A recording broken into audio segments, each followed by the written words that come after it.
Tapi Pong bisa dijelaskan terkait persiapannya Pong ini acara? MTQ ke-32 ini itu sudah dari beberapa waktu yang lalu kita persiapkan kegiatannya. Khusus di tempat ini, sesi acara kita lihat saksikan bahwa persiapan pertunjukan kolosal sudah dimulai dari beberapa waktu yang lalu. Juga persiapan adik-adik pengibar juga sudah menyiapkan diri, sisa ya finishingnya barangkali dan menunggu selesainya tiang bendera.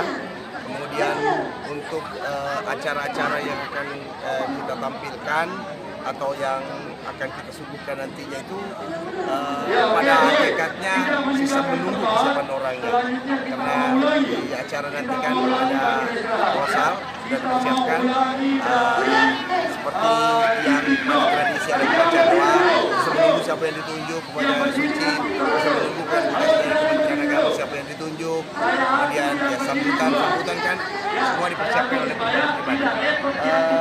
Kita berharap semuanya selesai time sehingga H-3 atau setidaknya H-4 kita sudah mulai gladi. Kita harapkan. Jumlah penari berapa? Jumlah penari yang di tengah nanti kurang lebih 1.000, dengan yang di kali ini ada 2.200, sehingga kita pakai filosofi 32 yang kita siapkan 3.200 penari. Ini Pong pesertanya dari mana Pong yang penarinya?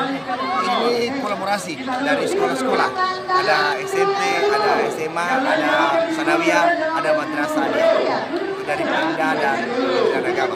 Ada mungkin tantangannya Pong? Tantangannya sama seperti semua orang, melatih orang yang tidak profesional itu berbeda sekali dengan melatih, apalagi nih harus gerak-gerak tari. Tetapi insya Allah koreografer kita berupaya untuk menemukan formula-formula yang sangat tepat bagi pemula sehingga bagus dilihat juga tidak terlalu menyusahkan adik-adik. Harapannya Pong? Harapannya kita adalah semua masyarakat ikut berdoa agar acara ini sukses. Karena tanpa kolaborasi, setidaknya kita berkolaborasi untuk berdoa kesuksesan, saya kira semuanya tidak apa-apa. Upaya manusia sudah kita lihat, upaya panitia sudah kita lihat, upaya-upaya lain, material apa sudah kita persiapkan. Allah yang sangat menentukan sukses di dalam